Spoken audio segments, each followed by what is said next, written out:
सो good morning friends, myself Santosh Kumar. एक बार फिर से आपका स्वागत है कॉन्सेप्चुअल स्टडी में। सो अभी तक हमने 3 वीडियो कंप्लीट कर चुके हैं जिसमें ऑलमोस्ट टॉपिक कवर हो चुके हैं। Next topic is intrinsic carrier concentration. So what is the meaning of that? Intrinsic means pure, that means no external excitation, that means you have a silicon or germanium pure crystal,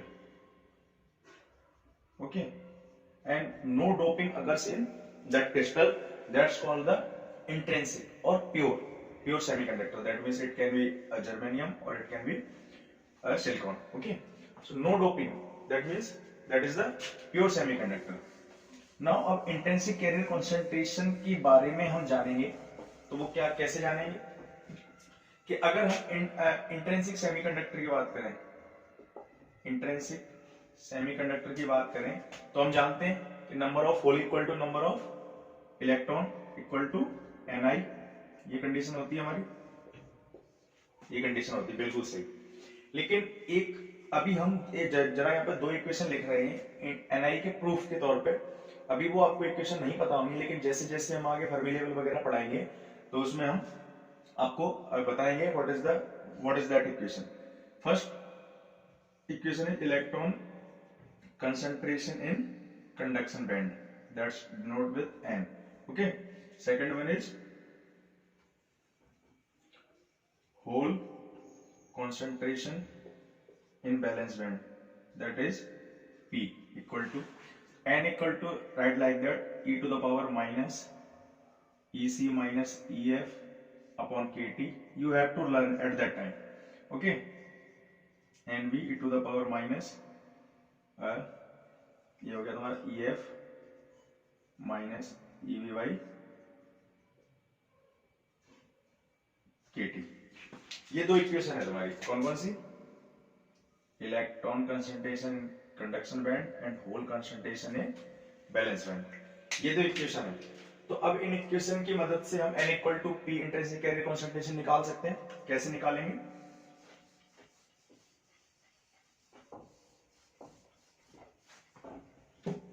if you will apply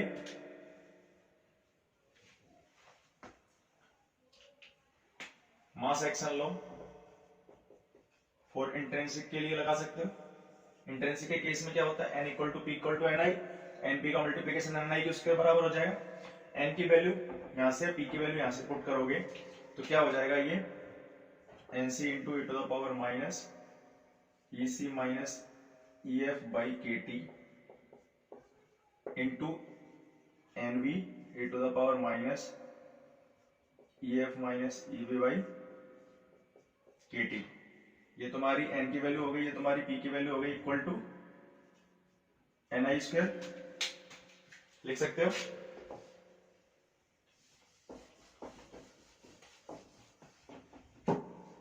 ये Ni square हो जाएगा, ठीक है। अब क्या करोगे? अब इसको अगर रिड्यूस करोगे जरा इस फॉर्म में, इधर देखो, NCNV को मैं पास लिख सकता हूं, NCNV, ठीक है। ये क्या हो जाएगा तुम्हारा? e टू द पावर, इसको ऐड करोगे तो क्या हो जाएगा? EC माइनस EF, और ये माइनस तो कॉमन ले लिया इसका, तो प्लस EF माइनस EV और KT कॉमन लोगे, इक्वल टू Ni स्क्वायर हो जाएगा। तो देखो EF कैंसिल हो गया, और अभी हमने पिछले लेक्चर में शायद बताया था, ये हमारा EC होता है, ये हमारा EV होता है। ये जो गैप होता है, what is the gap? Energy gap. That means EG equal to EC minus EV, okay. So see here, EF cancel, EC minus EV can write like this, EG. So NC into NV into the e to the power minus EG by KT equal to Ni square. You can write like this.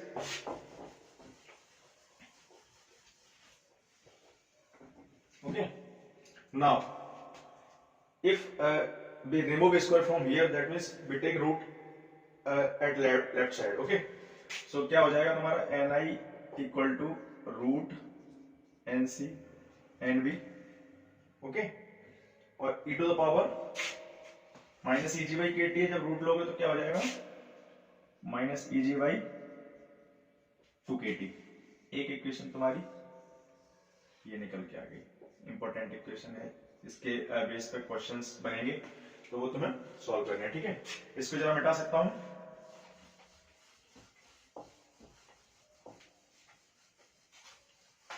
Ni निकल के आ गया। अब तुम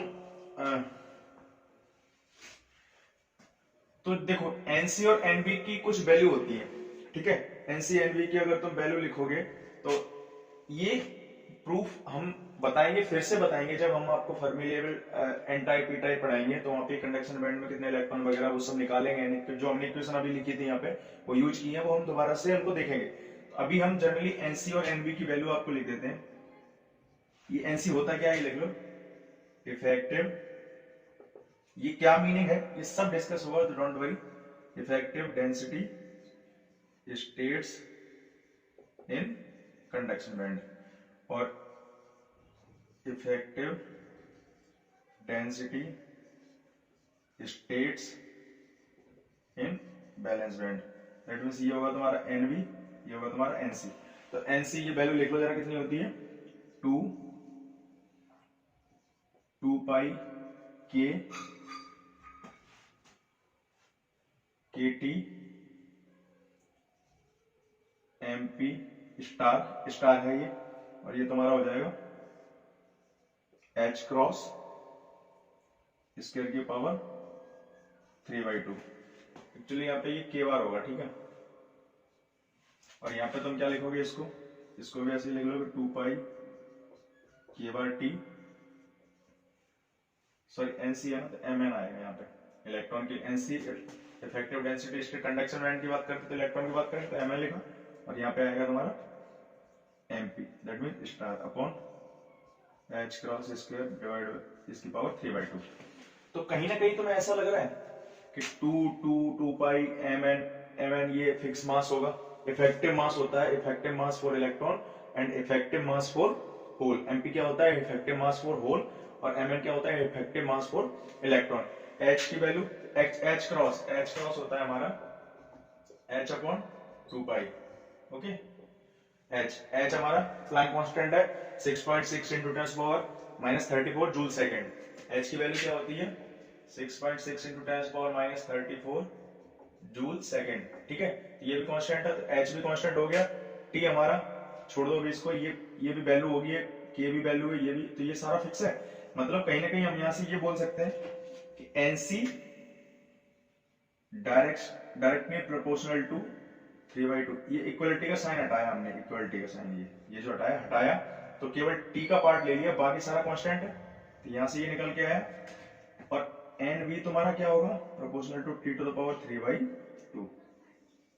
ये समझ में आई बात, इतनी लिखो, ठीक है। तो ये वैल्यू लिख सकते हो, ये सारी चीजें समझ में आ गई कि Nc हमारा टेम्परेचर की पावर 3/2 के डायरेक्टली प्रोपोर्शनल होता है, ओके। तो इरेज करते हैं हम यहां से,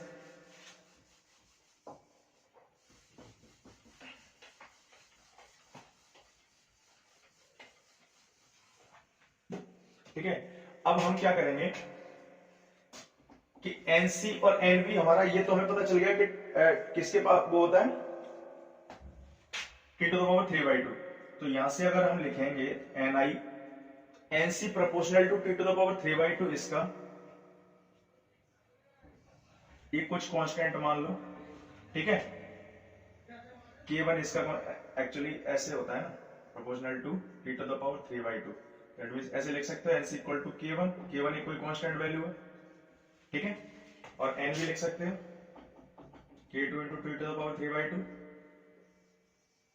लिख सकते हो। ये Nc Nv की वैल्यू इसके अंदर रखोगे तो क्या हो जाएगा 3/2 into K2 T⁻³/2 e⁻⁻eg/2kT।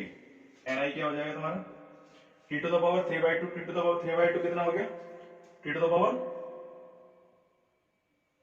कितना हो गया,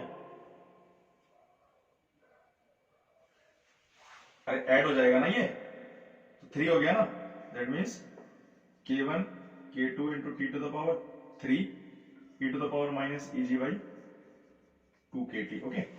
अगर हम इसको इलेबोरेट करके लिखेंगे तो इसको मैं अलग अलग लिख सकता हूं, K1 into K2 into ये रूट इस पे जब इसके साथ में आएगा तो इसको अलग से लिख सकता है ऐसे, ठीक है, into T to the power minus Eg by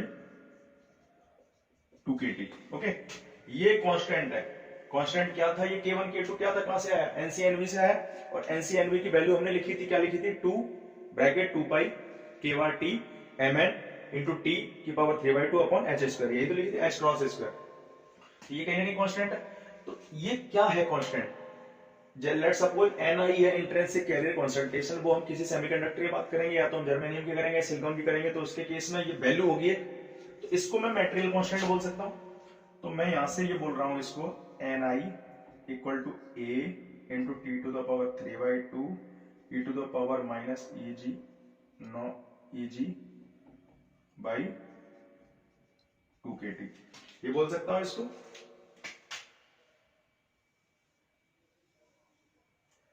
ये भी इंपॉर्टेंट रिलेशन। ए नॉट तुम्हारा क्या है यहां पे? Material constant. ओके, इसको नोट करो जरा। तो हमने क्या क्या ड्राइव किया? एक Ni को NCNB के फॉर्म में e to the power minus Eg by 2kT, ये वाला फॉर्मूला ड्राइव किया। एक बार हमने ये फॉर्मूला ड्राइव किया।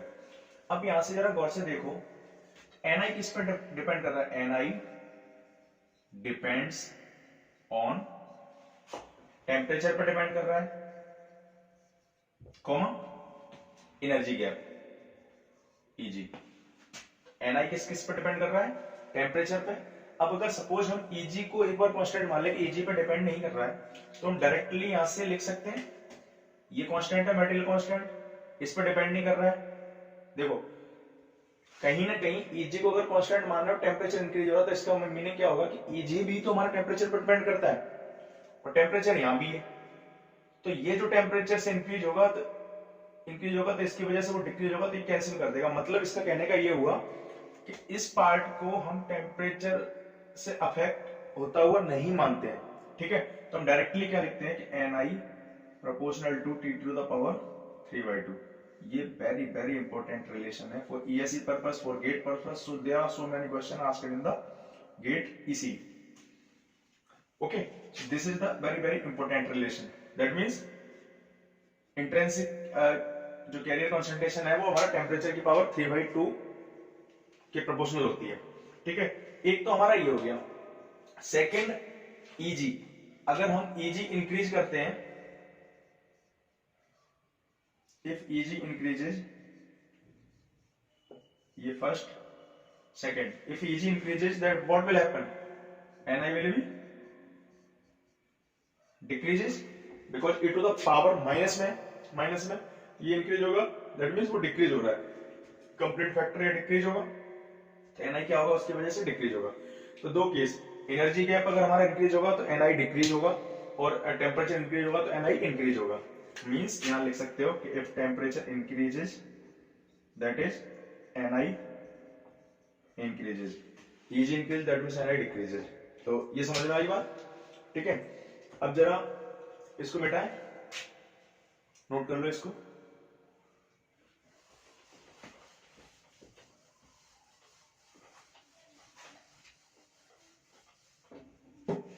इसके बाद एक टॉपिक और है, हाँ,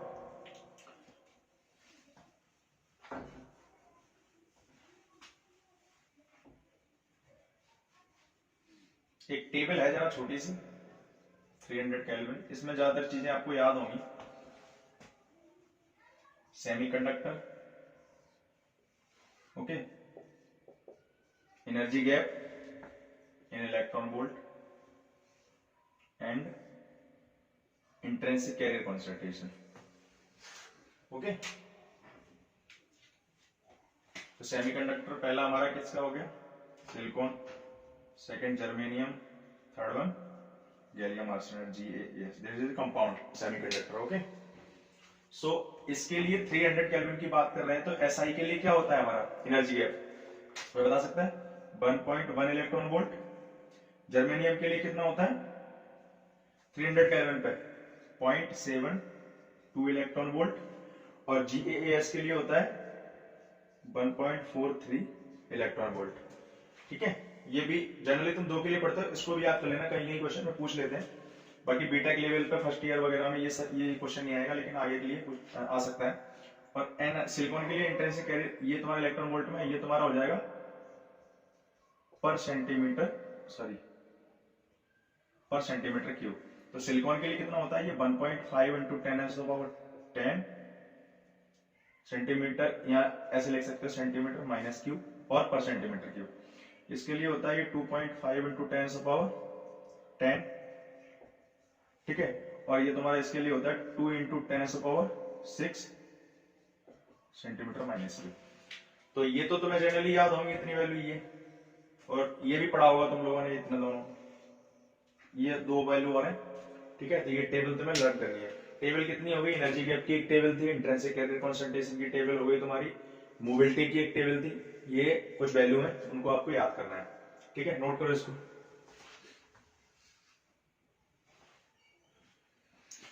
ठीक है, एक टॉपिक और है हमारा कि operating temperature. Operating temperature, okay.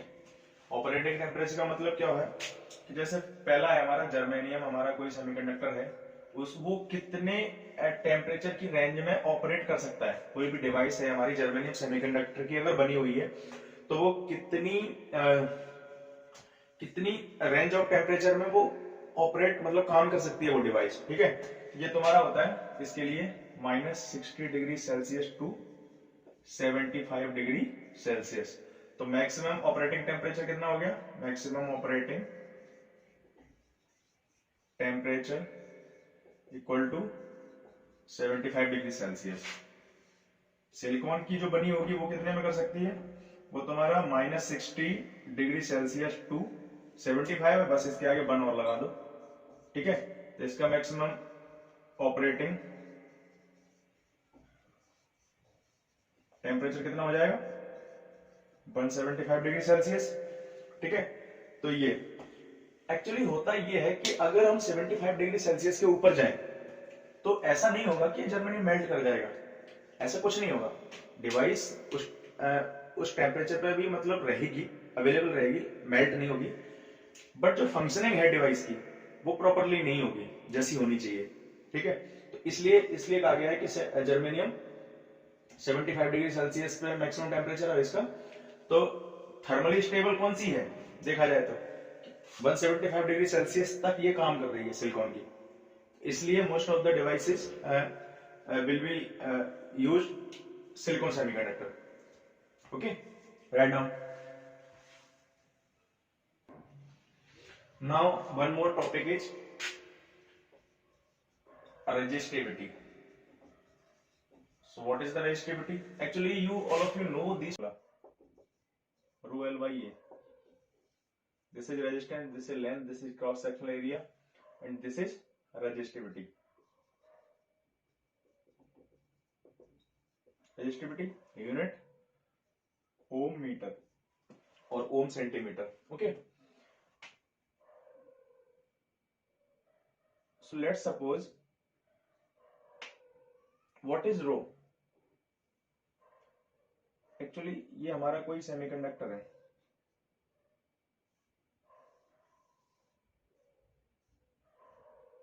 ठीक है। यहां से करंट फ्लो कर रहा है, सपोज यहां से आउट आ रहा है, तो लेंथ तो हमारी ये हो जाएगी L, क्रॉस सेक्शनल एरिया क्या हो जाएगा, ठीक है। अगर L इक्वल टू A हो जाए, if L equal to A, that means R will be equivalent to rho. So resistance will be equivalent to resistivity when L equal to A. This is the condition. This is physical condition, because if you change physical dimension, that you can get like this, okay. So what is this rho? Specific resistance. It means एक particular value पे जब L और A equal to हो गई है, तब हमारा जो रो है वही रेजिस्टेंस होगा। तो एक पर्टिकुलर, दैट मींस फिक्स, एक मतलब एक पर्टिकुलर वैल्यू पे, सो उसको हम स्पेसिफिक रेजिस्टेंस बोल सकते हैं। तो वही हम बोलेंगे रेजिस्टिविटी क्या होती है, specific resistance of the material, okay. समझ में आ रही है बात? इसको रेज कर सकते हैं। देखो मैं अपनी तरफ से कोशिश करता हूँ समझाने की, बाकी अगर नहीं समझ में आता है तो आप कमेंट बॉक्स में पूछ सकते हैं, ऐसी कोई बात नहीं है, ठीक है। तो अब हमारा क्या है कि एक इंट्रिंसिक सेमीकंडक्टर है, प्योर सेमीकंडक्टर है, तो इसका रेजिस्टिविटी मतलब कहीं ना कहीं रेजिस्टेंस की बात कर रहे हैं। इंट्रिंसिक सेमीकंडक्टर में एनटीसी एक वर्ड होता है, NTC of R, it means negative, negative, T मतलब टेम्परेचर, सी मतलब कोफिशिएंट, नेगेटिव टेम्परेचर कोफिशिएंट। इसका मतलब क्या होता है एनटीसी ऑफ आर का, कि अगर हमारा नेगेटिव लिखा है ना तो मतलब टेम्परेचर बढ़ेगा, आर डिक्रीज होगा। अगर यहाँ पीटीसी लिखा हो तो positive temperature coefficient of R, तो मतलब टेम्परेचर बढ़ेगा, आर भी इंक्रीज करेगा, तो उसको पीटीसी ऑफ आर बोलते हैं, एनटीसी ऑफ आर। ऐसा क्यों हो रहा है, इंट्रिंसिक रेजिस्टेंस में सम ऑफ द कुछ होल होंगे हमारे, कुछ इलेक्ट्रॉन होंगे, तो उसकी वजह से जैसे हम टेम्परेचर बढ़ाएंगे तो उसमें क्या होता है, इंट्रिंसिक में कंडक्टिविटी बहुत कम होती है, तो टेम्परेचर बढ़ाने पे क्या होता है, टीएचपी जनरेट होंगे, that means covalent bond break होंगे, कोवेलेंट बॉन्ड ब्रेक होंगे तो उससे क्या होगा, इलेक्ट्रॉन भी जनरेट होंगे, होल भी जनरेट होंगे, तो कहीं ना कहीं उसमें चार्ज कैरियर इंक्रीज हो रहे होंगे, ठीक है। तो चार्ज कैरियर इंक्रीज हो रहे होंगे तो कहीं ना कहीं कंडक्टिविटी बढ़ रही होगी ना, मतलब करंट कैरिंग कैपेबिलिटी इंक्रीज हो रही होगी उसकी, इंट्रिंसिक की। अभी एक्सट्रिंसिक की बात नहीं कर रहे, इंट्रिंसिक में क्या होगा, जब हम टेम्परेचर बढ़ा रहे होंगे तो कोवेलेंट बॉन्ड ब्रेक होंगे, कोवेलेंट बॉन्ड ब्रेक होंगे तो कहीं ना कहीं चार्ज कैरियर्स इंक्रीज कर रहे होंगे। अब इंट्रिंसिक है तो जितने इलेक्ट्रॉन इंक्रीज कर रहे होंगे उतने होल भी करेंगे, होल भी करेंगे तो कंडक्टिविटी बढ़ रही होगी ना टेम्परेचर की वजह से इंट्रिंसिक में, इंट्रिंसिक जो प्योर है हमारा उसमें। तो जब कंडक्टिविटी बढ़ रही होगी तो कहीं ना कहीं रेजिस्टेंस कम ही तो हो रहा होगा, तभी तो कंडक्टिविटी बढ़ेगी। तो वही लिखा गया है, इंट्रिंसिक सेमीकंडक्टर में जब टेम्परेचर इंक्रीज करते हैं तो रेजिस्टेंस कम होता है, क्योंकि वो कंडक्टिविटी बढ़ती है।